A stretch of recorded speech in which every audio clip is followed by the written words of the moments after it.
Kakinada rural మండలం తిమ్మాపురం గ్రామంలో శ్రీ సిద్ధి Vinayaka friends circle ఆధ్వర్యంలో గణపతి నవరాత్రి మహోత్సవాలు ఘనంగా నిర్వహించారు. శ్రీ సిద్ధి వినాయక 17వ గణపతి తిమ్మాపురం గ్రామంలో ఉన్న ప్రజ్ఞ కన్వెన్షన్ హాల్ ఎదురుగా వినాయక చవితి నవరాత్రి మహోత్సవం జరుగుతున్నాయి.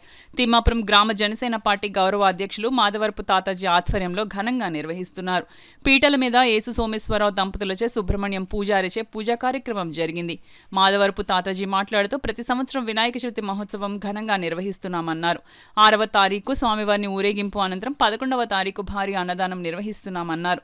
ఈ కార్యక్రమంలో శ్రీ సిద్ధి Vinayaka friend circle Tataji youth సభ్యులు గ్రామ పెద్దలు భక్తులు పాల్గొన్నారు.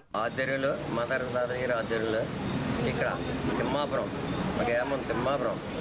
సుసంతతో ఉండాలని పెదలు కోరుకోవాలని ఈ సంవత్సరంతో 17వ సంవత్సరం జరపబడుతున్నది. ఎంచేదంటే నాకు మొత్తం ఊరంతా ఏకంగా నాకు సపోర్ట్ వచ్చి నాకు చేతోడుగా వాదోడుగా పెదలంతా నా తరపు నుండి నన్ను ముందుగా నడిపిస్తున్నారు. మా పెదలకి అందరికీ ధన్యవాదాలు. కానీ ఇప్పుడు ఈ 10 రోజులు 11వ తారీఖుని నిమజ్జనం పెట్టాం. ఊరేగింపు బ్యాండ్ ఊరేగింపు ప్రతి సంవత్సరం ప్రతి ఏటా జరిగినట్టే ఏడు జరుగుతుంది. అలాగే అన్నదాన కార్యక్రమం లక్షవారం కూడా అన్నదాన కార్యక్రమం ప్రతి సంవత్సరం పెడతాం. అలాగే 10,000 మంది భక్తులు వస్తారు. ప్రతి ఏటా పెట్టినట్టే ఏడు కూడా జరిపిస్తాం. మీ అందరూ నేను దీవించి వినాయకుడిని గొప్ప పొందాలని మీ పేదలందరూ కోరుకుంటున్నాను.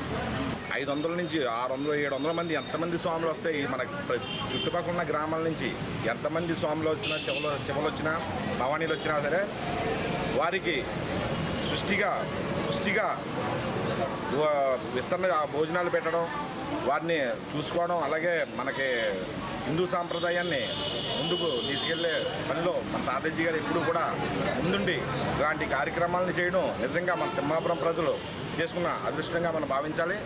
అలాగే రేపు జరుగుతున్నటువంటి స్వాములకు కానీ శివులకు కానీ ఎక్కడ ఎత్తుకున్న పూజ కార్యక్రమానికి ముందుగా హాజరయ్యి అక్కడ వారికి ఏం కావాలన్నా వసతులు చేసుకోవడం, అలా గురుస్వాములు తీసుకురావడం, వాళ్ళతో పూజలు చేయించడం, ఇలాంటి కార్యక్రమాలు చేస్తున్న మన తాతాజీ గారిని ఆ సకల దేవతలు అందరూ కూడా ఆయనకి ఆరోగ్య అష్టైశ్వర్యాలు ఇచ్చి, అలాగే ఆయన ఈ స్థాయి కాడి నుంచి మన ప్రజలని మంచి మార్గంలో నడిపించే మార్గం కూడా ఆ భగవంతుడు ఆయన కల్పించి ఆరోగ్యాలు ఇవ్వాలని మనస్ఫూర్తిగా కోరుకుంటూ తాతాజీ యూత్ తరపున తిమ్మాపురం ప్రజలందరికీ కూడా వినాయక చవితి శుభాకాంక్షలు.